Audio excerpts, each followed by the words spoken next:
24 minutes past 8 in Johannesburg, South Africa this morning. Now, the Chinese response to what is known as the COVID-19 pandemic was entirely consistent with both its global and domestic political strategies. So writes Carl van Holt in an article in the Daily Maverick entitled China Manages the Virus with Surveillance, Organization and Repression. And we welcome him to the program this morning. Good morning, Carl, and good speaking to you. Morning, Azar, and morning to all your listeners and All right, so viewers. this analysis, the China reacting the way it would have been expected to, what has been the response from China?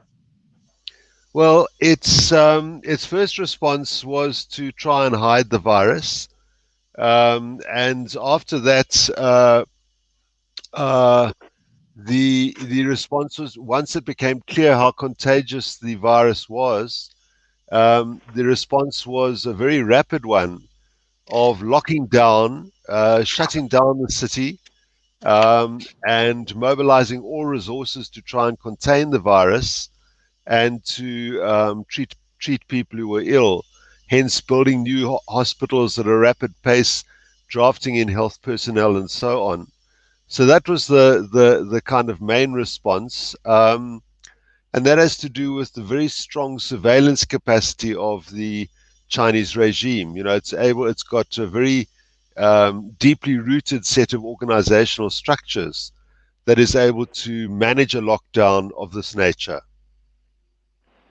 And what has been the outcome or the effect on the Chinese society at large during the period of COVID-19? That's a complicated question, and I must say it's difficult to answer wholly because it's not so easy to get information from China. I mean, that's one aspect of the Chinese responses to have very strict controls on information and to prevent independent sources of information. But from what we can tell, the lockdown was successful. It contained the virus, and there was a substantial fall off in infections to the point where at some stage there were actually no new infections in China, and life was able to move back to normal. But since then, there's been a big outbreak in Beijing. And again, once again, the response has been to really have a dramatic shutdown where people are confined to home. Only one person is able to leave every day to go shopping if necessary, and so on. And this is very tightly policed and tightly coordinated. And we'll see what the response is to that. I mean, Beijing is a massive city, and it's not so easy to control the spread of the virus. Nonetheless, its initial control was very effective.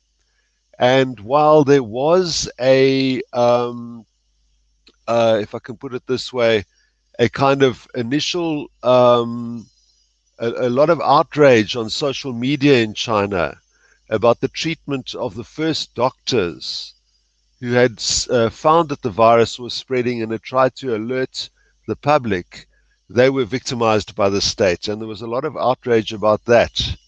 But it does seem that the effectiveness of the regime in now controlling the virus, the spread of the virus, has increased its support or its popularity in the population. In other words, people feel it's been successful, and when they compare what's happening in China to what's happening in Europe and what's happened in the US, I think there's a degree of kind of confidence that emerges, a confidence in government.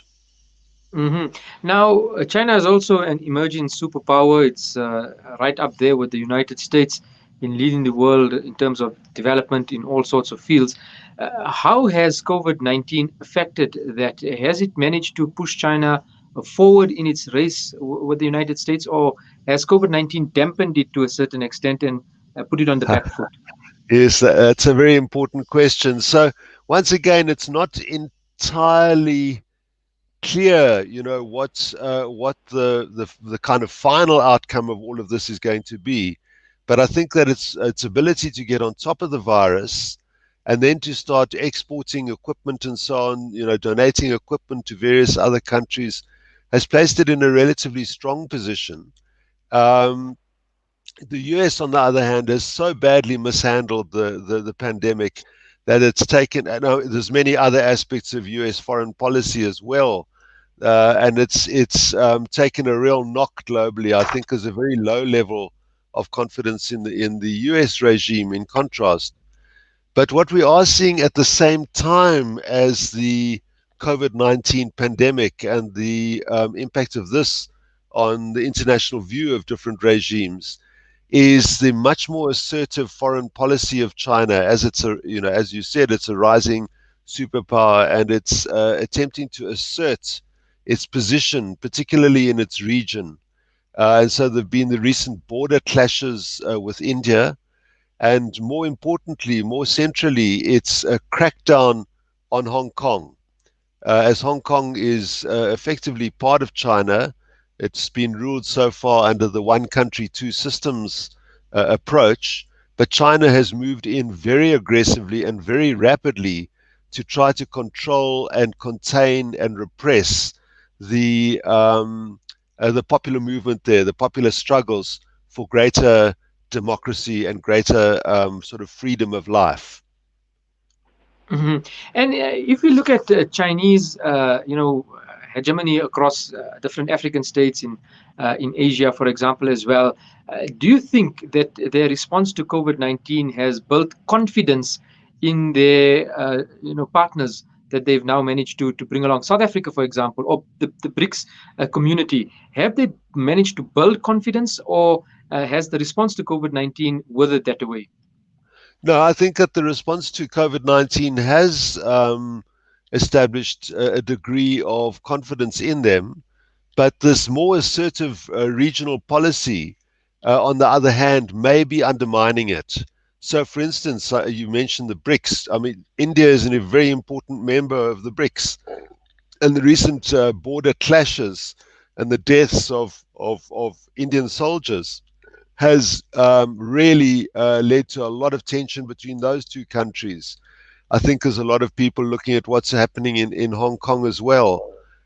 So again, it's a mixed thing. There is a question over whether China has actually overreached itself, whether President Xi, with his new, much more aggressive global strategy, is perhaps taking on too many conflicts and maybe making too many enemies. So there's a kind of a tension between the different policies that they've adopted.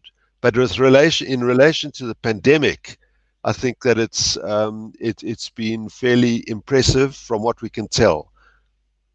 Mr. Carl van Holt from the Society, Work and Politics Institute at the University of the Witwatersrand in Johannesburg, South Africa. Thank you so much, sir, for your time this morning. Thank you, Azir.